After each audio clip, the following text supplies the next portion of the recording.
जितने आस्था चैनल पर कथा सुन रहे हो, जितने फेसबुक और यूट्यूब पर सुन रहे हो, बहुत सावधानी से सुनना। 2 बार पशुपति व्रत कर लिए, आपने ये कर लिया, आपने प्रदोष कर लिया, आपने सोमवार कर लिया, आपने सारे अनुष्ठान कर लिए, बहुत सारे उपाय भी करे, तो बुधवार के दिन अगर शंकर पर 1 लोटा पानी चढ़ाया जाता है तो जिन लड़कियों का विवाह नहीं हो रहा, जिन बच्चों का विवाह नहीं हो रहा, उन बच्चों के भी विवाह हो जाते हैं। हमारा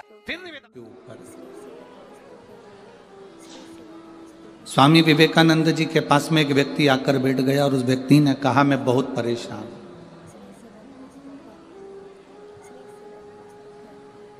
मैं बहुत परेशान हूं, मेरे को बहुत कष्ट है, बहुत तकलीफ में मेरी जिंदगी चल रही है।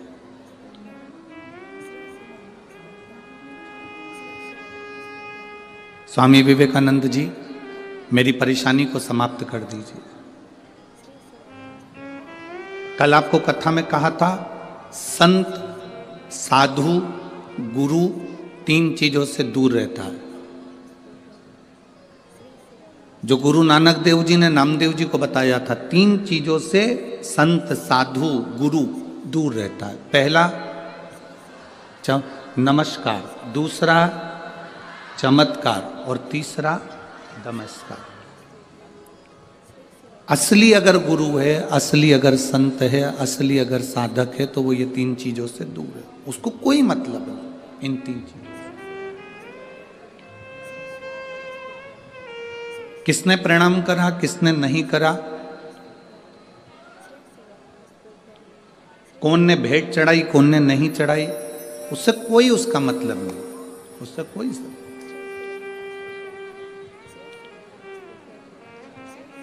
मेरी भटिंडा की जीजियों और मेरे जीजाओं, मेरी बेटियों, बेटाओं, मेरी बहनों, मेरे भाई, अपनी चित्तवृत्ति में एक बात उतार कर रखना, जब तक आप शिव की शरण में नहीं गए तब तक दुख तुम्हारा है, और जिस दिन तुमने 1 लोटा जल महादेव को चढ़ाना प्रारंभ कर दिया तो तुम्हारा दुख महादेव का है। फिर तुम्हारा दुख तुम्हारा नहीं है, तुम्हारी तकलीफ तुम्हारी नहीं है, तुम्हारा कष्ट तुम्हारा नहीं है, फिर वो दुख महादेव का है।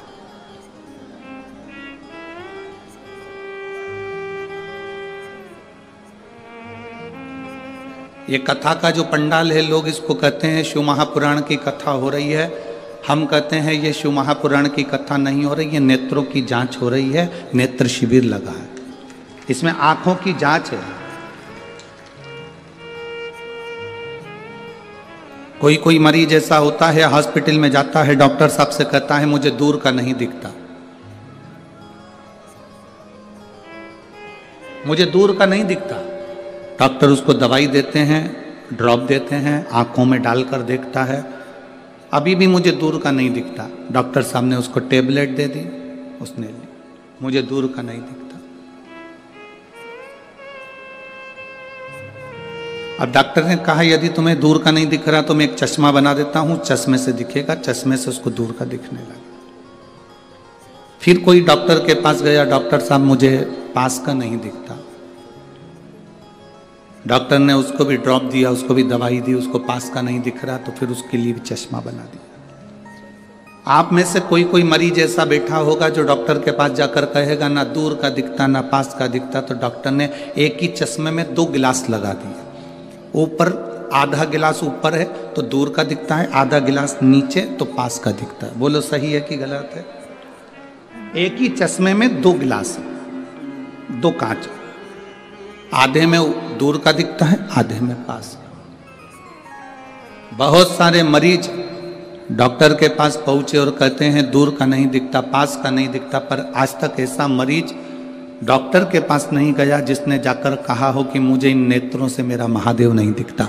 उसका कोई चश्मा है, उसकी कोई दवाई है कि मेरा परमात्मा मुझे दिख जाए, तो डॉक्टर भी कह देगा इसकी कोई दवाई नहीं है, इसकी दवाई केवल एक शिव महापुराण की कथा है, उसमें जाकर बैठोगे तो चश्मा लगाने की जरूरत नहीं पड़ेगी, वो आंखों में लेंस लगा देता है, उस लेंस से परमात्मा नजर आने लगता है कि शिव कैसा है, कृष्ण कैसा है, गुरु नानक देव जी की भक्ति कैसी है। भजन कैसा है, संत नामदेव जी की भक्ति कैसी, कीर्तन कैसा है।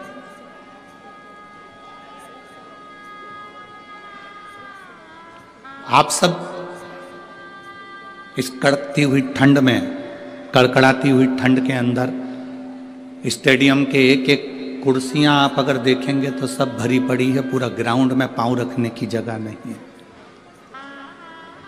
जितने लोग ग्राउंड के अंदर हैं उतने लोग ग्राउंड के बाहर जितनी दुकानें हैं उन दुकानों में जो टीवियां लगी हैं उनके पास में बैठकर कथा सुन रहा है।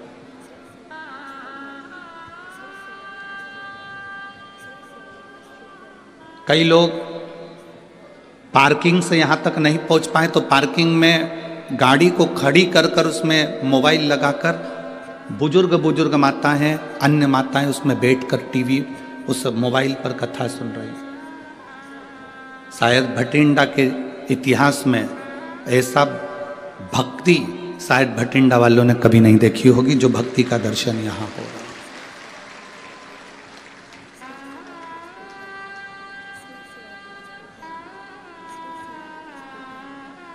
केवल शिव को पाना।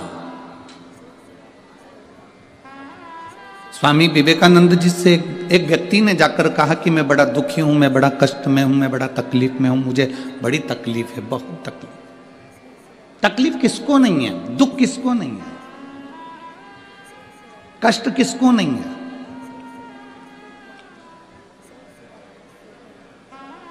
मेरी जीजियों, आप सब बैठे हो ना, ऐसा कोई व्यक्ति नहीं जिसके जीवन में दुख नहीं है। आपका पेट दुखता होगा तो क्या हमारा पेट नहीं दुखता होगा? आपका सिर दुखता होगा तो क्या हमारा सिर नहीं दुखता होगा? आपके हाथ पैर दुखते होंगे तो क्या हमारे हाथ पैर नहीं दुखते होंगे?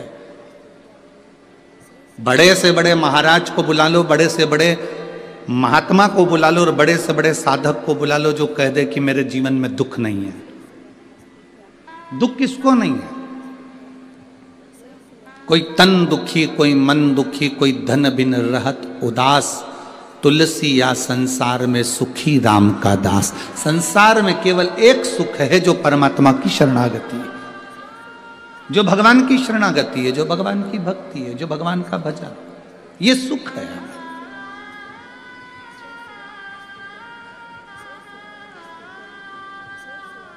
स्वामी विवेकानंद जी से कहा मैं बड़ा दुखी हूं, बहुत बड़ा परेशान हूं, मेरे परेशानी को समाप्त कर दो, मेरे दुख को समाप्त कर दो, मेरे कष्ट को समाप्त कर दो। स्वामी विवेकानंद जी ने कहा कि भाई देखो, तुम्हारा दुख मैं समाप्त कर दूंगा, मना नहीं, पर मेरे पास में कुत्ता है, मेरे पास में कुत्ता है, डॉग है, इस कुत्ते को ले जाओ, थोड़ा घुमा के वापस लिया।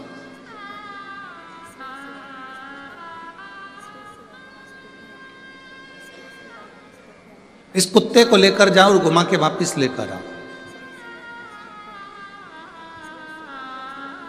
स्वामी विवेकानंद जी से उस व्यक्ति ने कहा मैं कुत्ता घुमा कर लेकर आऊंगा, उसके बाद मेरी समस्या हल हो जाएगी, मेरा दुख मिट जाएगा। जाओ जाओ, पहले कुत्ते को घुमा कर लेकर आओ। स्वामी विवेकानंद जी ने उसको कुत्ता दिया, वो कुत्ता लेकर घुमाने के लिए गया, घुमाने के लिए लेकर गया, सब दूर घुमाकर वापिस आया।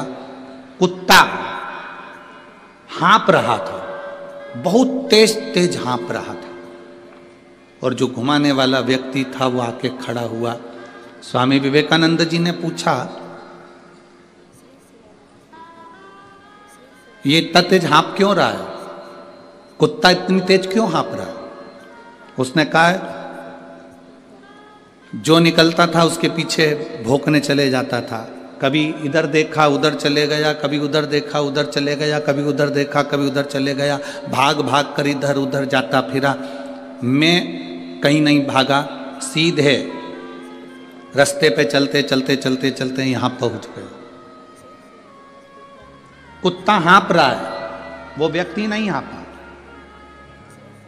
स्वामी विवेकानंद जी ने कहा बस तुम्हारी समस्या का एक यहाँ हल नजर आता है, इस कुत्ते को देख लो, किसी को भी देखता है उस ओर दौड़ पड़ता है, इधर देखा इधर दौड़ा, उधर देखा उधर दौड़ा, उधर देखा उधर दौड़ा। स्वामी विवेकानंद जी कहते हैं अपनी मंजिल पर जाना है तो फिर 10 जगह देखकर मत दौड़ो, अपनी मंजिल को देखकर चलोगे तो फिर तुम्हारी मंजिल तक तुम पहुंच जाओगे। हम भी वही करते हैं, हमारी भी आदत वही की वही बनी हुई है, हमने भी वही की वही कर रखा है।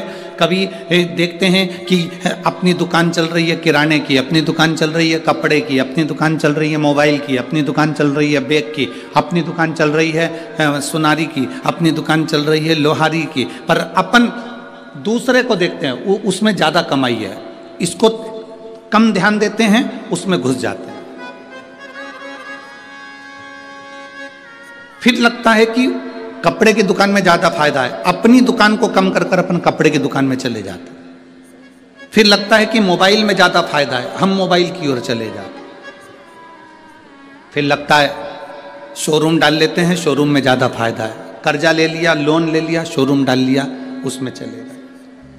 अगर तुम जिस दुकान को कर रहे थे, भले वो चाय की क्यों ना हो, चाहे बिस्कुट की क्यों ना हो, चाहे बेकरी क्यों ना हो, चाहे वो किराने की क्यों ना हो, जिस दुकान को तुम कर रहे हो, एक लक्ष्य को मजबूत बनाकर करते और 10 जगह तुम्हारा ध्यान नहीं जाता तो उसी दुकान में तुम 4 चांद लगा बैठते। व्यक्ति परेशान क्यों है? क्योंकि उसको दूसरे की चमक नजर आ रही है। आज का व्यक्ति दुखी क्यों है? क्योंकि उसका पड़ोसी सुखी है, उसको दूसरी जगह चमक नजर आ रही है। शिव महापुराण की कथा कहती है हमने अपनी आदत बना ली लपकने की, अपना काम अच्छा नहीं लग रहा, इसमें कोई इनकम नहीं हो रही, इसमें कोई फायदा नहीं हो रहा, अपन दूसरे काम को करते हैं। वो छोड़ा फिर वो करा, फिर वो छोड़ा फिर वो करा।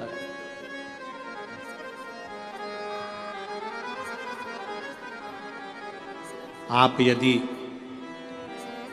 अपने काम के प्रति प्रेम करते हैं, अपने कार्य के प्रति तुम्हें प्यार होता, अपने काम के प्रति तुम्हारी लगन होती और प्रेम होता, तो तुम उसमें बहुत आगे बढ़ जाते। भगवान को पुकारने के लिए ऐसे करना चाहिए, ऐसे करोगे बस के आगे तो बस रुक जाएगी। भगवान को हर हर करके बुलाओगे तो भगवान के का भी केरा भी मत आना, थोड़ा बाद में आना, तो भगवान भी रुक जाएगा। ऐसे पुकारिए हर हर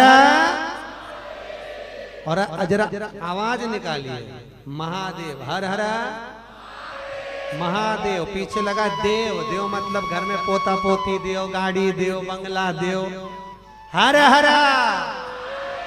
महा। अच्छा शिव नाम। अच्छा दम के बोलना चाहिए, जब भी बोलो दम से। भाव भक्ति दीन बंधु दयालु दया कीजिए, जो जम के हर हर महादेव दोनों हाथ उठा के नहीं बोले उसे उठा लीजिए। तो महादेव नहीं बोले तो क्या काम का? उठाओ दोनों हाथ, हर हर भगवान शिव कृपा।